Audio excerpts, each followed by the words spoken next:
Ultra Trail.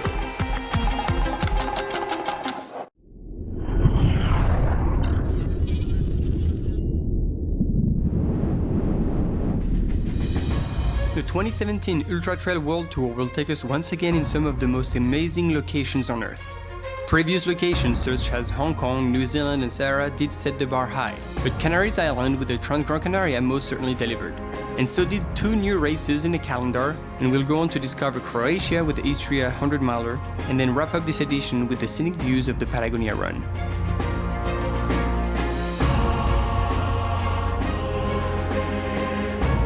Last year's winner was Dietrich Hermansen, who finished just ahead of Gediminas Grinius, who was on his way to winning the 2016 Ultra Trail World Tour.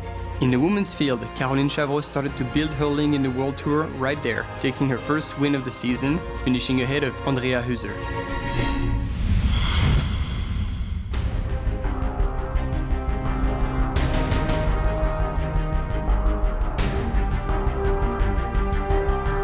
What better place than the Canaries Island to kick off the season when most of the European trail runners are still facing cold temperatures? Only a few hours away from main European capital cities, Canaria's main island offers heat and warm sunshine to all participants of the Trans-Gran Canaria Ultra. They will have 30 hours to complete the grueling 125-kilometer course with no less than 7,500 meters gain over dry tracks and sometimes very technical terrain.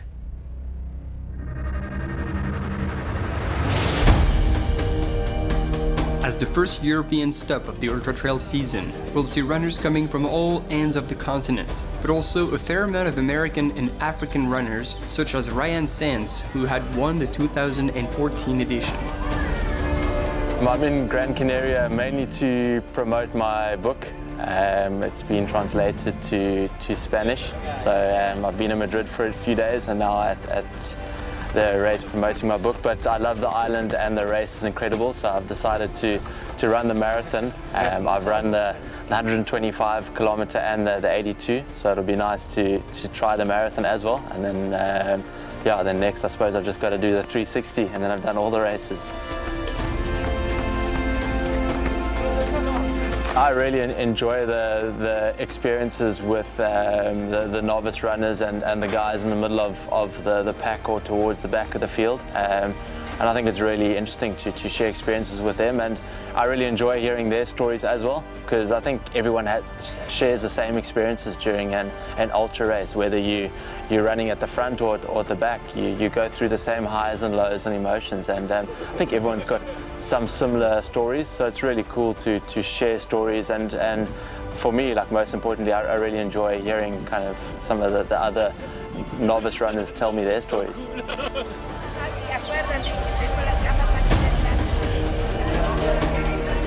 Running an ultra is a whole process, and besides the running part, a lot of steps awaits the participants. After months of training and the journey to the island, it's now time to pick up bib numbers and get the mandatory equipment checked. This is always an opportunity to chat with other runners and catch a glimpse of the elite athlete who happily blend in with the crowds.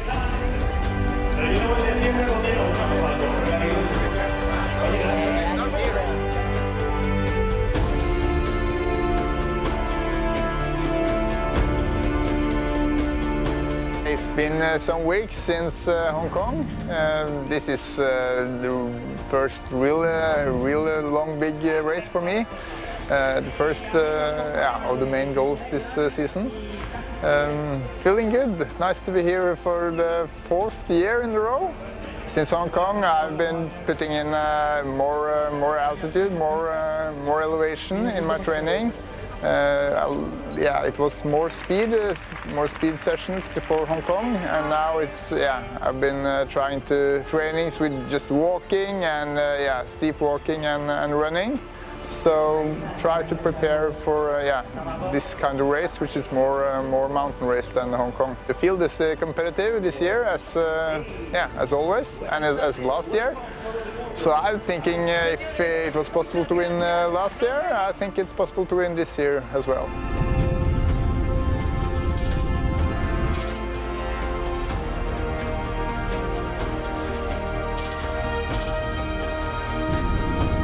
As the name implies, the Trans-Grand Canaria is a point-to-point course that takes the trail runners all the way across the island.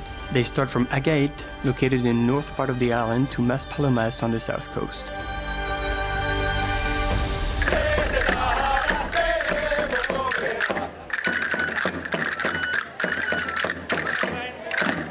Another memorable milestone in the ultra journey is the start line. Here, locals cheer on participants playing traditional instruments. For some, that's a great opportunity to turn pre-race stress into positive energy.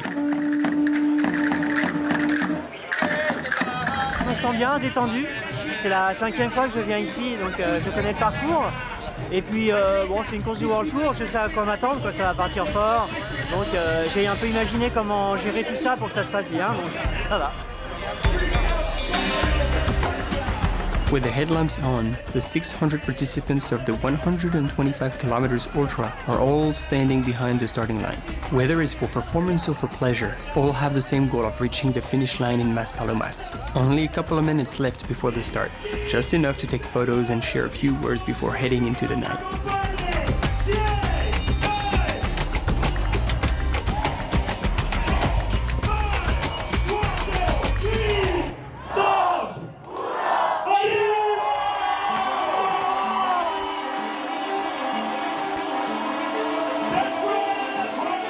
Running in the dark is a challenge in itself.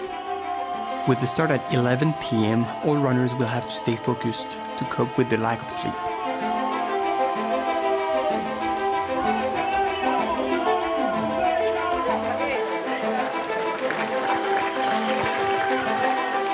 Quickly, the sleek pavement of the village make way to narrower and uneven trails. Soon enough, all runners cover the upward trail, forming a continuous string of lights breaking through the night.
First aid station at kilometer 16 quickly sees the first runner's comfort. This is a quick one. Not much of a gap, and the pressure to stick with the lead pack is tangible. Fuel and fluids remain the main concern to be able to sustain such long effort, but no time is spared, and they're already back out into the night.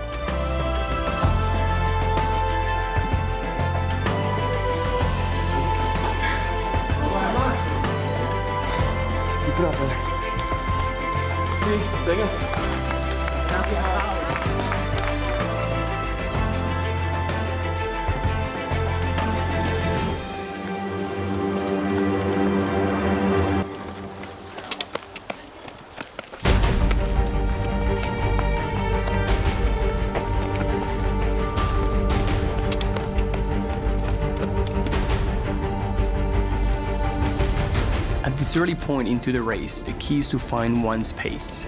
The successive portions of road in between narrow trails doesn't make it easy for the runners, but economy is the name of the game. One advantage of running at night is that low temperatures make dehydration or overheating two less issues runners will have to worry about.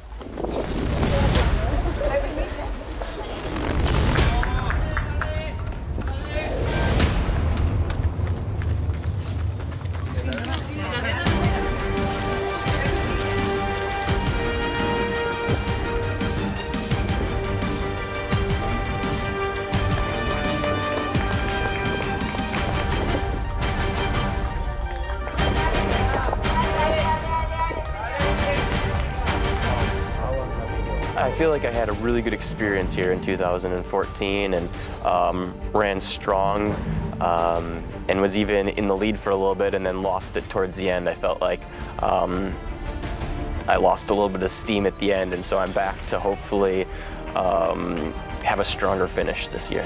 You know, my objective for the race is to stay with the leaders as long as possible, and whenever I run this long of a distance, it's always kind of me versus myself, and you know, there'll be other people out there, really strong competitors, but I hope to just give my all and at the finish just feel like I left everything out there on the course and I had nothing left, and if I can do that, I'll feel satisfied with the run.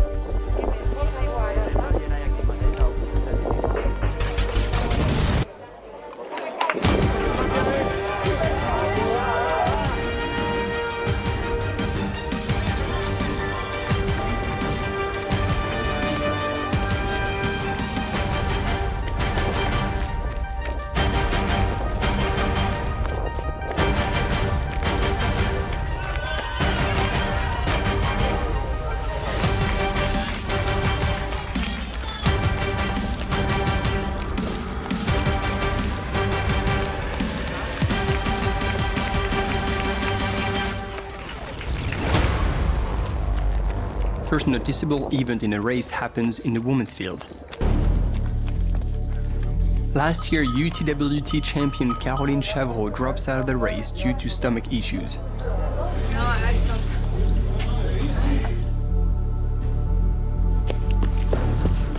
In the men's field, it's no surprise to see Pau Capel lead the way. He's followed by Swiss runner Diego Pazos, who's another familiar face of the World Tour.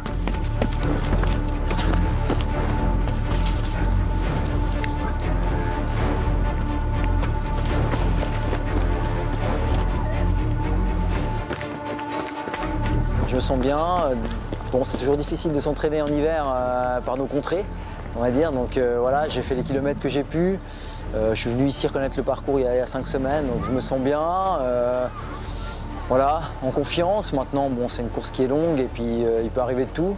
Et il y a des super coureurs ici, donc ça va de nouveau être une super aventure, je pense. Pau Capel, évidemment. Je l'ai rencontré juste avant la course, au fait, puis on avait été faire le photoshooting de Compress Sport l'année passée, donc le jour avant la course. Et puis après, en course, on n'avait aucune idée, on s'est retrouvés à partir de Garagnone. Et à partir de la fin de Roquenoublo puis Garagnone, on en a fini ensemble. Et c'est vrai que finalement, un dans l'autre, on se poussait, et puis c'est un peu naturellement qu'on arrivait ensemble, hein, sans en parler du tout. On s'est juste posé la question à 2-3 km de la fin, alors bon, il se passe quoi? On finit comme ça ou on sprint? Et puis naturellement, ça paraissait normal de finir ensemble. Et puis c'est un peu, ça va dans la philosophie qui est en tout cas la mienne, c'est-à-dire que voilà, si bien sûr tu reviens de l'arrière ou bien tu rattrapes quelqu'un, tu vas faire la course, mais si tu cours 50 km avec quelqu'un et que tu n'as pas pu faire la différence avant, je vois pas pourquoi je devrais sprinter sur la ligne simplement pour passer devant. Ça fait pas partie de la mentalité, de la philosophie trail, moi je dirais. Next 8 stations sees Vaidas Zlabis from Lithuania surge from the back to catch Pau Capel.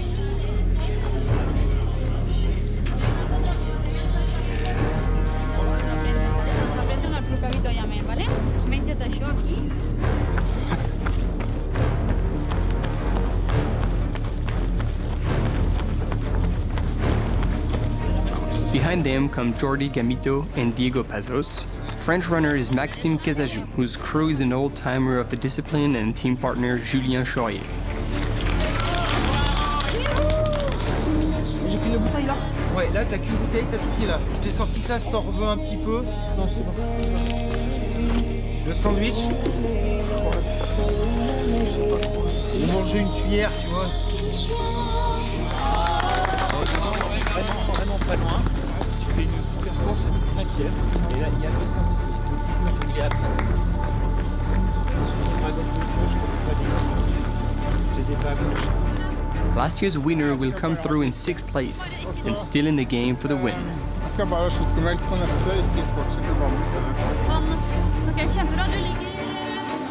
Er det vann? Har dere vann her?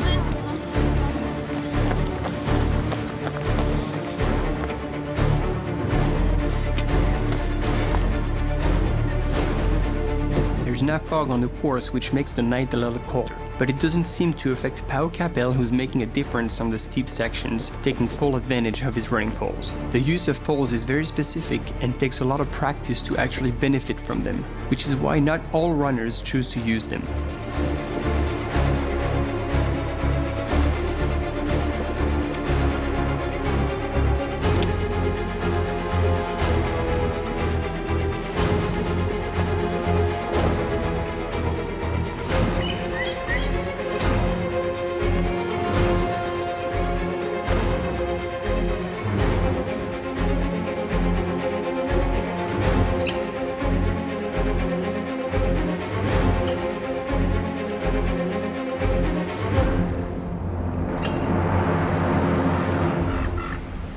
Sunrise unveils the beautiful landscapes of the island, and runners pack away the headlamps and relax a little.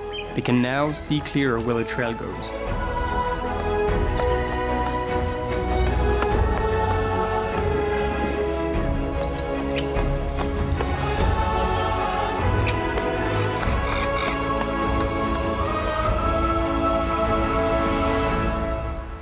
Rising 80 meters above the ground and culminating at 1800 meters above sea level, the majestic Roque Nueblo is another very good reason to look up.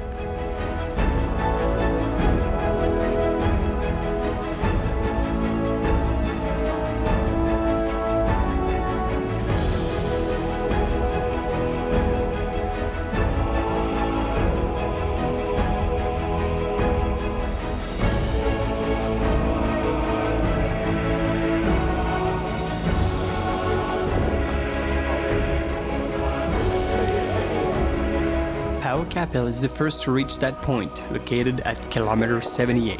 He's cruising light and strong across the ridge, with last year's 8th place finisher from Lithuania still hot on his heels. Jordi Gamito is still holding on to 3rd place. Meanwhile, the clouds around this area give it an even more picturesque feel.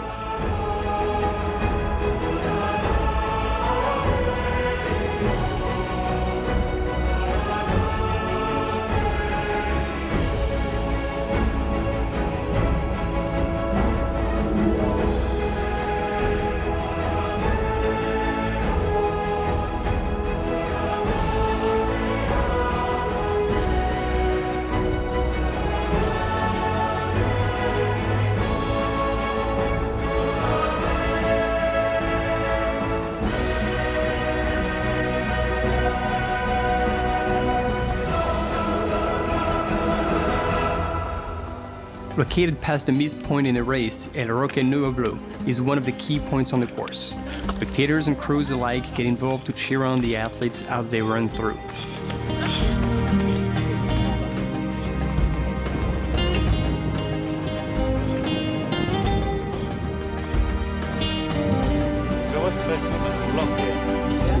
Amongst them is 2016 UTWT winner Gediminas Grinius, who's traded his race number for a down jacket this year.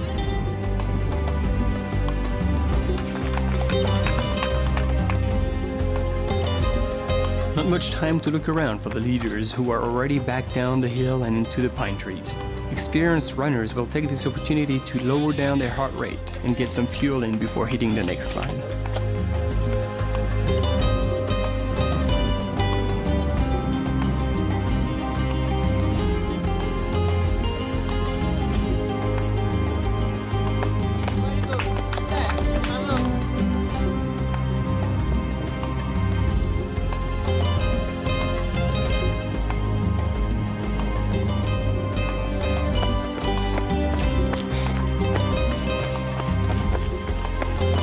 I have trained for being in Gran Canaria, and I don't know what will happen in the race, because in the front we have a lot of elite runners, Timothy Olson, Gerard Morales, there's a lot of Anton Guillon, a lot of runners, so I will do my race, my time, and I hope arrive in the middle of the day in the finish line.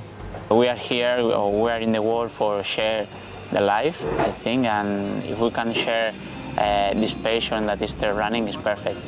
Also in the race, you want to do your best, so if you can push more, you can do it. But if you can share with someone that can push the same of you, it's perfect.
J'aime bien quand le soleil se lève en fait, c'est super sympa parce qu'on part à 11h le soir, donc la nuit, il fait même un peu frais parfois et il peut pleuvoir un petit peu.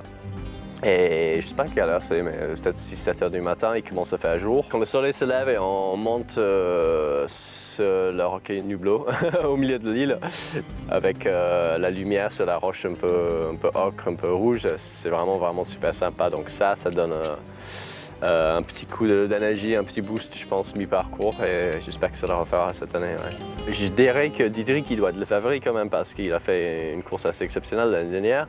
Donc moi, je retiens que j'avais quasiment 10 minutes d'avance sur lui, je sais pas, mi-parcours quasiment, je crois.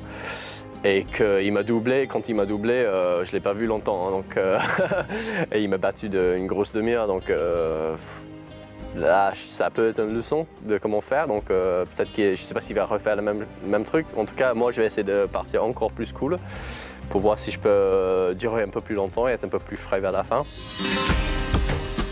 Despite a cloud inversion on the island, temperatures warm up as the sun rises over the course. After a slower than usual start, Swiss runner Andrea Hüser seems to be catching up with the leaders. The course winds across and down rock formations through lower endemic vegetation and cacti. The beauty equals the difficulty of such terrain, which starts to take its toll on the back of the pack.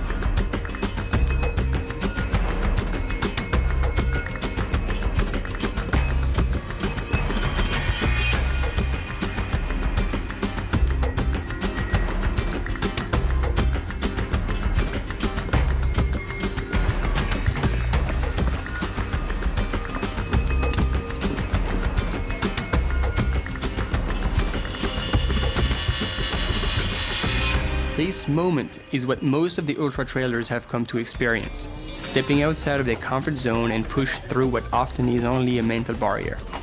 One goal in mind for all: keep a positive attitude and make it to the finish line.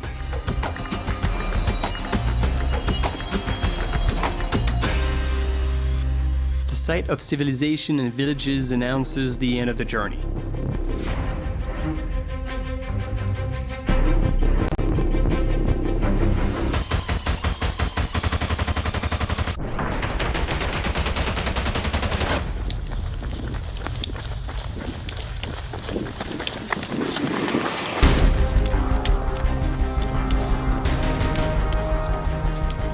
Leading the race from end to end, Pau Capel is about to see his dream come true, win Transgran Canaria. While he finished 8th place last year for his first breakthrough against the world's best ultra-trailer, this year Lithuanian runner Labis demonstrated his legitimacy and takes 2nd place. He's made a name for himself the same way his fellow countryman Gediminas Karinius did before him.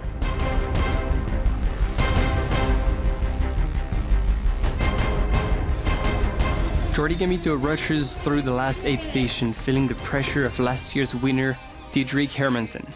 The battle for 3rd place is on.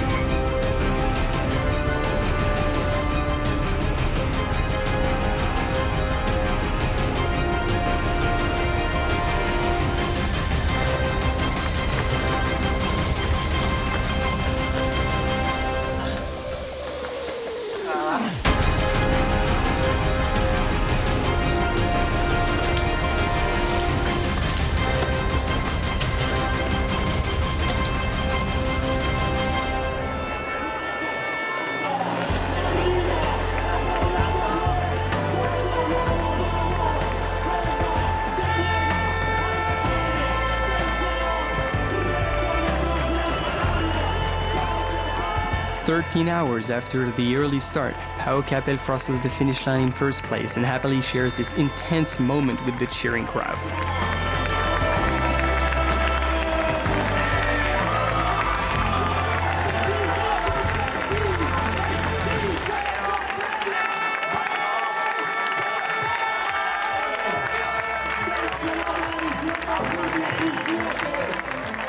Slabis finishes second, 15 minutes back.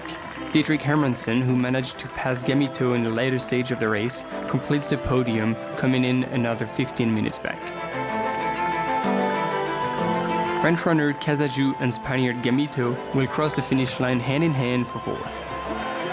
I feel very super, a little bit tired, not a little bit, tired, quite tired, but really happy. The second place is amazing for me. It's quite amazing. This is a third year in Gran Canaria race, so quite I know strategy or runners, others runners, so I think it was quite good for me and to win this. The race is just fantastic. I really liked the run at the night, and it was raining and foggy, so I couldn't see the sunrise, which I normally do. But I had a really nice time in the course. Anthony Gay, Benoit Girondel, Diego Pazos, Andy Simmons, and Timothy Olson complete the top 10 male runners of this 2017 edition.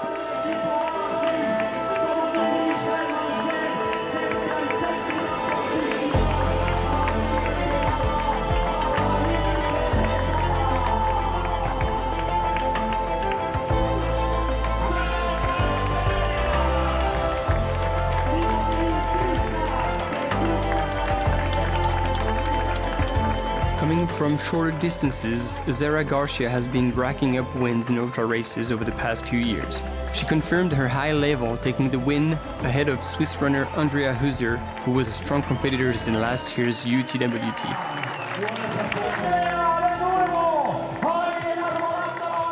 It was tough.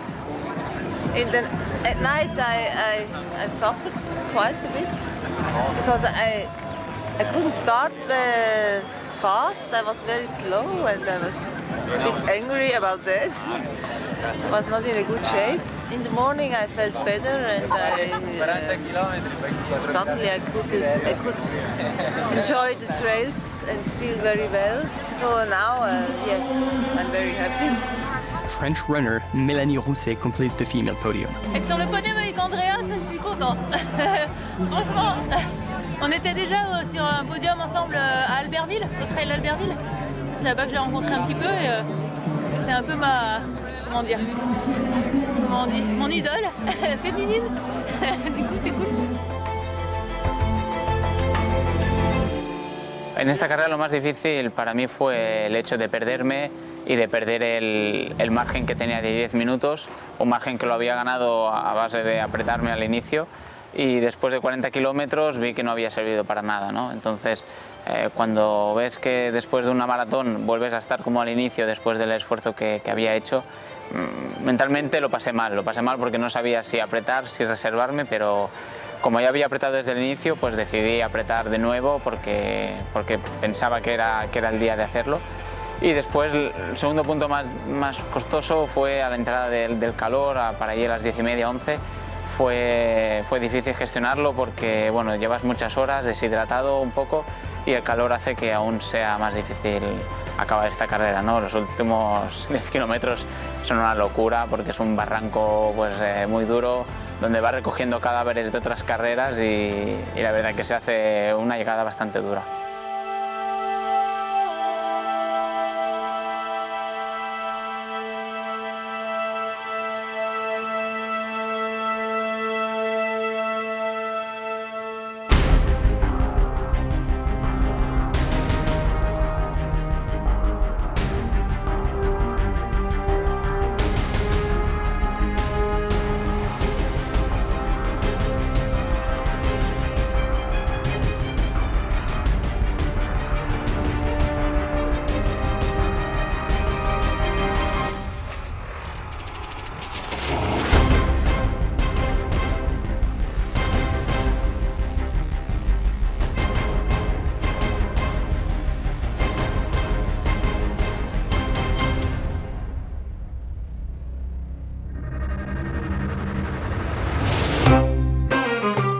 Ultra Trail World Tour takes us all across the globe to breathtaking locations.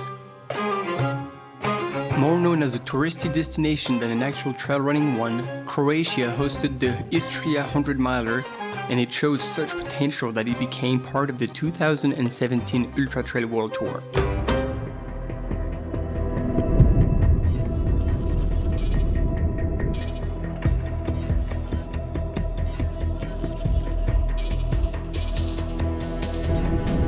The race takes runners across the country from the southeast shore of the Adriatic Sea to the northwest one. 171 km with 7,100 meter game and a 48 hours cutoff to make it to the finish line. En 2016, le 100 Miles of Istria était une course future parce que c'était une condition pour que l'Ultra Trail World Tour puisse évaluer l'opportunité de les rentrer dans le circuit principal. On a décidé de les rentrer dans le circuit parce que c'est une course qui permet une invitation au voyage, qui offre une expérience unique, qui fait 100 km. Donc elle est éligible à au moins 100 km, elle est éligible à faire partie de l'Ultra Trail World Tour. Et c'est un événement international, familial, populaire, ouvert à tous, avec une atmosphère incroyable. Donc pour nous, c'était clairement une course qui correspondait aux critères de l'Ultra Trail World Tour. Un parcours qui est à la fois technique sur le départ, plus plat sur la fin, mais où il est important de pouvoir relancer avec des aspects vraiment des terrains différents. Donc c'est un parcours qui semble, de ce que j'ai vu et de ce que j'ai entendu de la part des coureurs, vraiment intéressant.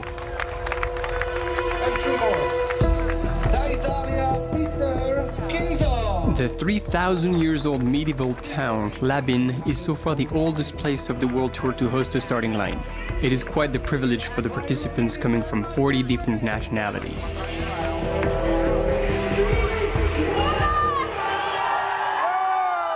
And off they are at 4 p.m. on the village's cobblestones.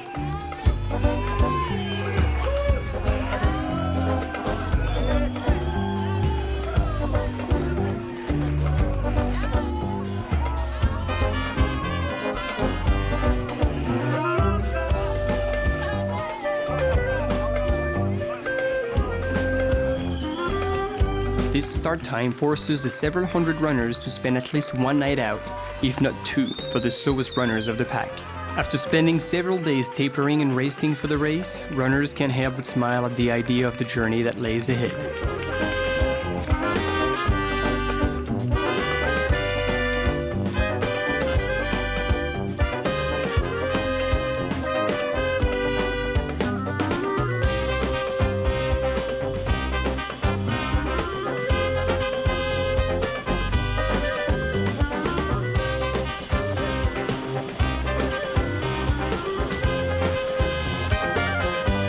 When the sunset lights are shading over the Adriatic Sea shores, they set a magical scene for the first hours of the race. Runners will follow these shores for a while before going westbound and deeper inland. I targeted based on the fact that it's part of the UTWT and a part of the world I'd never been to before. I'd heard good things about the race from friends who've run it in the past as well, so I figured that now is a good time to take part. And I've done a number of the UTWT races around the world, and all of them are top-notch races and events that I would definitely go back to. And so knowing that this race was part of the tour, that's a good enough testament to the organization and the quality of the course. So.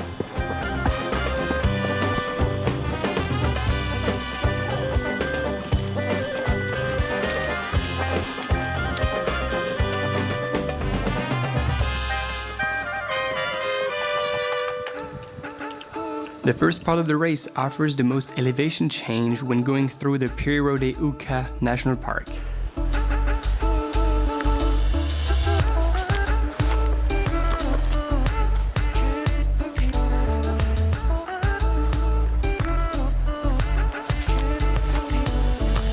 From K25, runners will encounter successive climbs reaching up to 1,500 meters above sea level, offering vistas of the surroundings.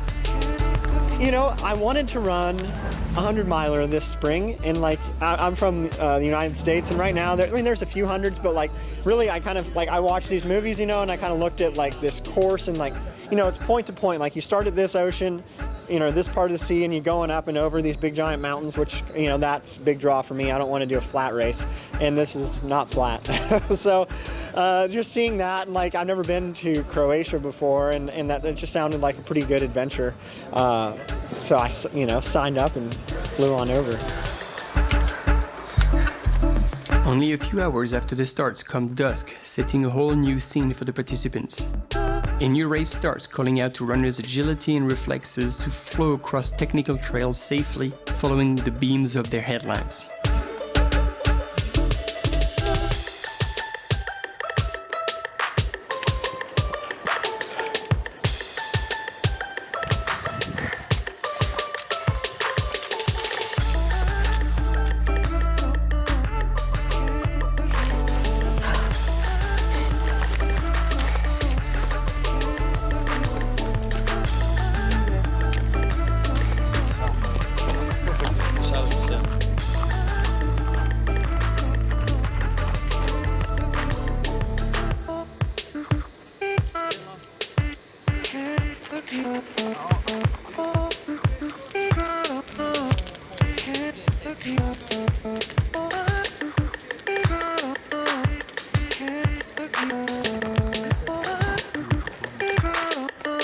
The race is on and most certainly doesn't stop at night.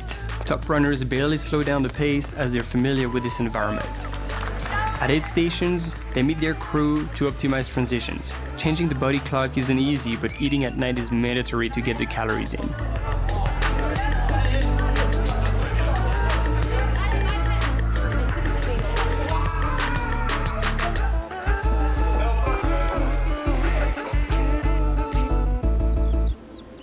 The sun is back and shines once again over the course.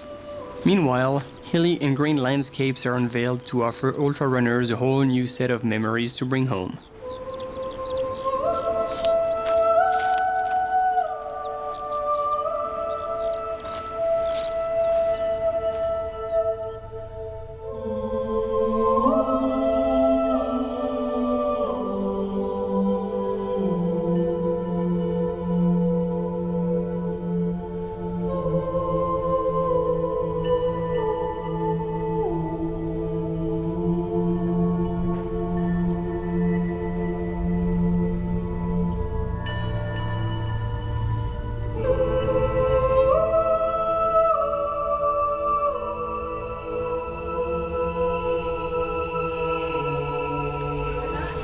Dylan Bowman and Francesca Canepa lead the men's and women's field respectively.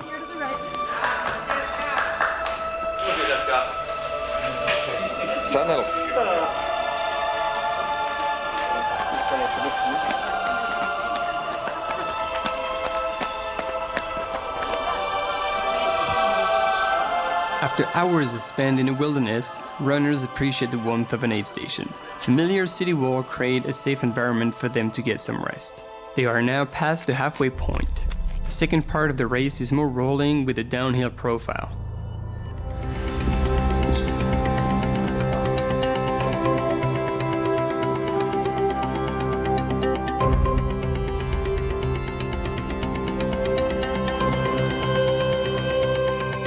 An opportunity to soak in the views once again.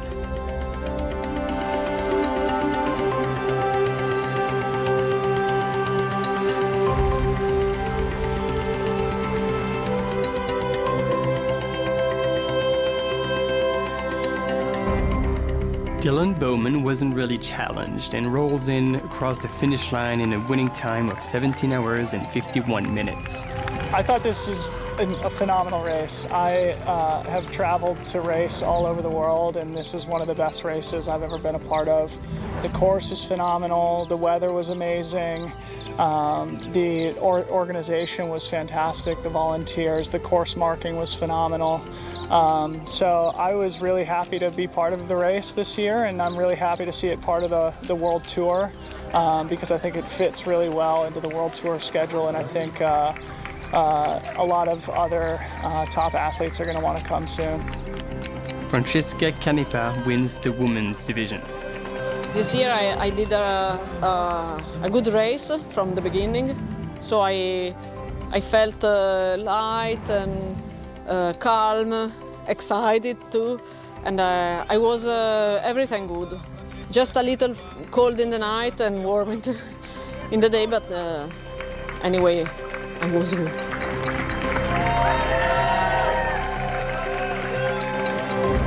The land of Croatia did offer a wonderful setup for the runners.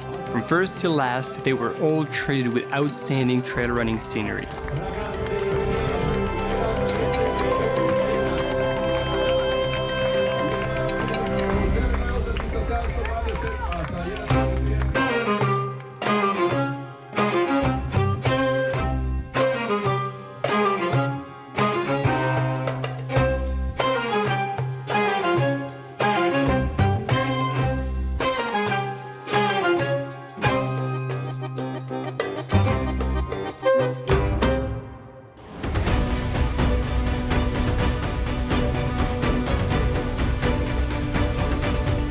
Meanwhile, 1,000 miles away from Croatia in the southern hemisphere takes place another race that was included in the 2017 Ultra Trail World Tour.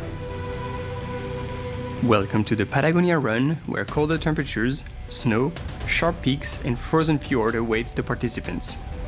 A land of alpinists and mountain people is neighbor to the world's famous Andes.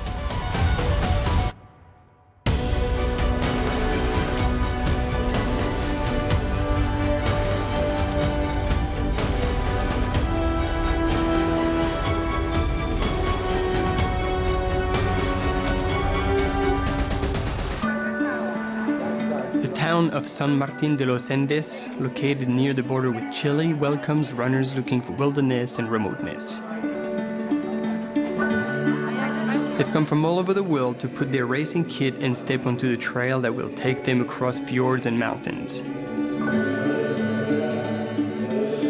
Amongst the 7 different available distances, the 145-kilometer with 7,800-meter climb is part of the Ultra Trail World Tour 2017. It takes guts and adventurous spirits to toe the line of such a mysterious course.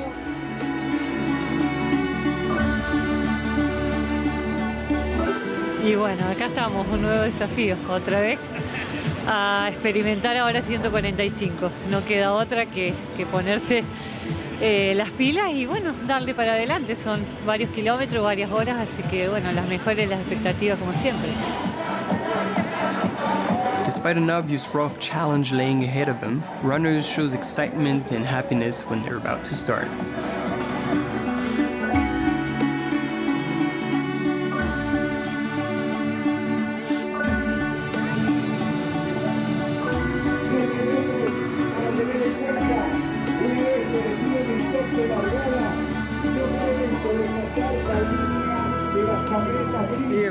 Mucha alegría, contento y bueno, esperando que sea una buena noche nomás, como el año pasado. They'll have 29 hours to complete an undulating route with elevations up to 1,700 meters high, where rough weather conditions can be expected.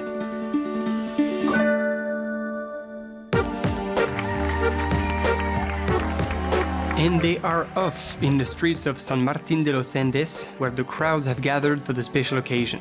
The course is an anti-clockwise loop starting northbound, heading into the Neuquén province and heading back towards San Martín. The route is essentially inland, with the 2 main climbs located around the halfway point.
Un poco de reggaetón. At dusk, runners turn their headlamps on and get into a much different groove. In the lead, we find two Argentinian runners, Sergio Trecaman and Gustavo Ismael. They are sticking together as they are making their way into the night. Meanwhile, Adriana Vargas is currently in second place in the women's field.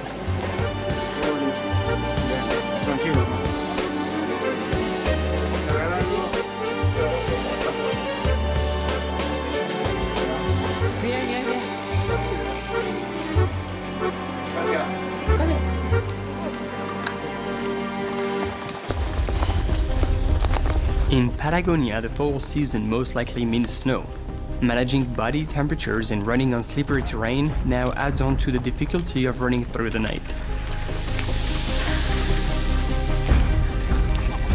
Soy Sergio Trecaman, vengo desde Esquel, Chubut, y bueno, contento de estar nuevamente acá en San Martín de los Andes, en esta nueva edición de Patagonia Run. Por suerte la segunda es ya la cuarta vez consecutiva que corro, y he tenido la suerte de ganarla 4 veces consecutivas, así que para mí es una carrera que me ha marcado deportivamente muchísimo por la importancia que tiene esta carrera, ¿no? Que vienen gente de muchísimos lugares y bueno, y haberla podido ganar 4 veces consecutivas me presiona y me motiva mucho para poder este año poder repetir.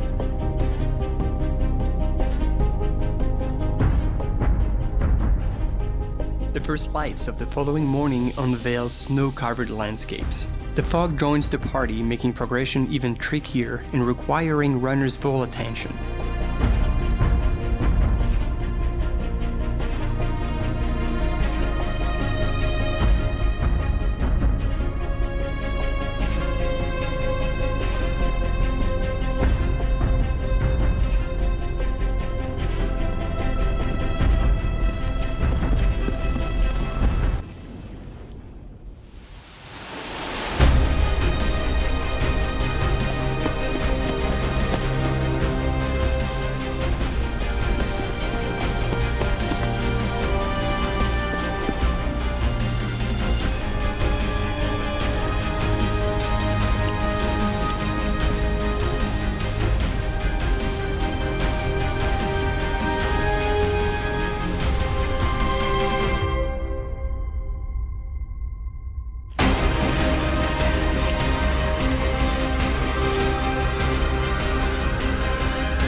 After tipping over the last climb, the participants encounter better weather conditions over a more runnable course. Patagonia's great outdoors open up to offer vistas of its lower level mountains, dense forests, and iconic fjords.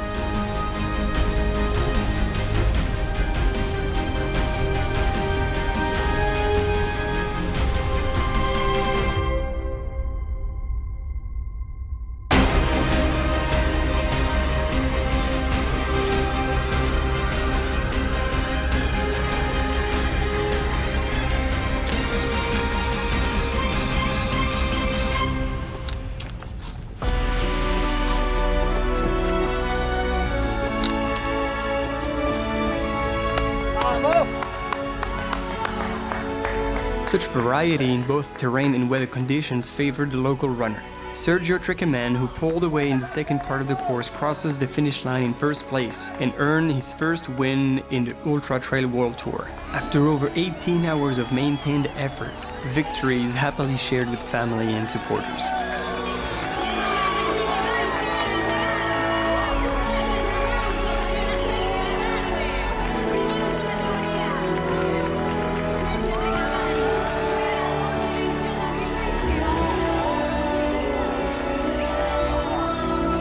Coming all the way from Spain and 15 years younger than Trecaman, Jose Gasca takes second place ahead of another Argentinian runner. In the women's field, Adriana Vargas, also from Argentina, will cross the finish line in first place and in a very strong 7th position overall after an impressive run.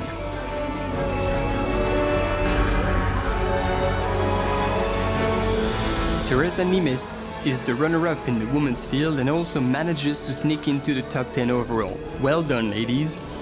Participating in such an epic event is a personal achievement for all. After pushing through ups and downs, mental and physical challenges, finishers begin to realize what they have accomplished, and all emotions burst out in tears of joy.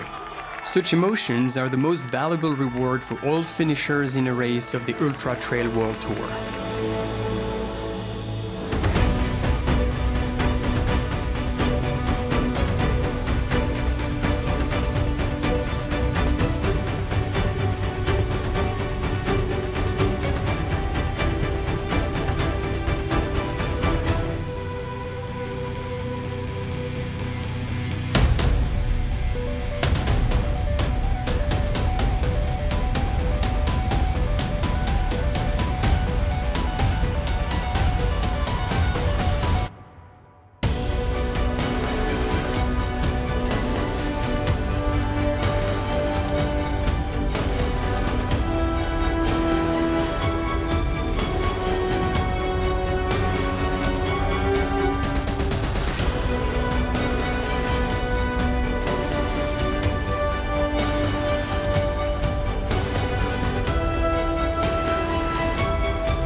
A continuación,